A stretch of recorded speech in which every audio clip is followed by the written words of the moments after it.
எதுக்கு? சரி கட்டிடுங்க. மரவள்ளிக்கிழங்கு அது 2 நாள் ஆயிடுச்சு, நான் செய்யாமே விட்டுட்டேன். அதனால் அந்த கிழங்கு இப்போ அப்படியே இருக்குது. அதனால் அந்த கிழங்கை வேக வச்சிட்டோம். இந்த மாதிரி நல்லா வேக வச்சு அந்த கிழங்கு வந்து வெடிக்கிற லெவலுக்கு ஓரளவு கொஞ்சம் ஆஃபாக இருந்தால் போதும். ஃபுல்லாக வேக வச்சு மசிய வேண்டாம். இந்த அளவு வேக வச்சு எடுத்துக்கோங்க. எடுத்துகிட்டு இந்த தோல் எடுத்துருங்க.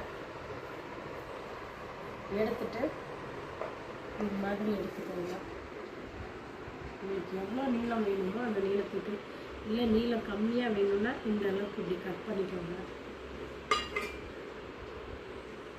இப்போ இது வந்து வாழைக்காய் சீவுரை அந்த கட்டையில் வச்சு சீவிக்கோங்க. செத்தியில் டெய்லி அழுத்தி பிடிச்சி செத்துனீங்கன்னா வந்துடும்.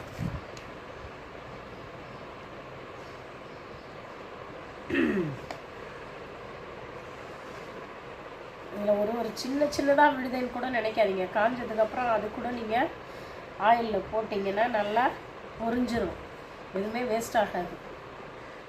நல்லா காய வச்சுக்கோங்க.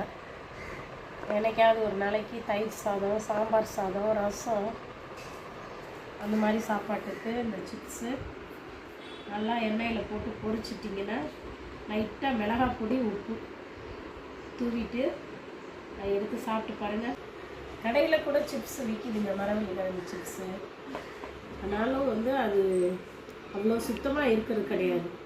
ஒரே மண்ணாக இருக்கும், தூசியாக இருக்கும், அதில் எதோ கிடக்கும், சுகாதாரமாக இருக்காது. நீங்களே செஞ்சு ஒன்றும் பெரிய வேலை கிடையாது. இந்த கிழங்கு வாங்கிட்டு வந்தீங்கன்னா அந்த ஒரு ½ பாயில் போட்டிங்கன்னா கூட போதும்.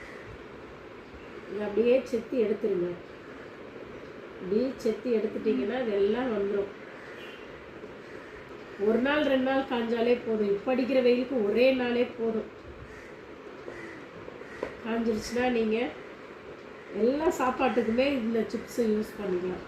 தயிர் சாதம், சாம்பார் சாதம், ரசம் எல்லாத்துக்குமே இதை நல்லா ஆயிலில் சூடு பண்ணிவிட்டு போட்டு பொரிச்சிட்டு மிளகாய் பொடி உப்பு போட்டிங்கன்னா போதும். இது மாதிரி வந்துடும். இதை தனித்தனியாக எடுத்து அப்படியே உதிர்த்து காய வச்சிங்கன்னா உங்களுக்கு அப்படியே காஞ்சிடும். இந்த மாதிரி தான் இருக்கும்.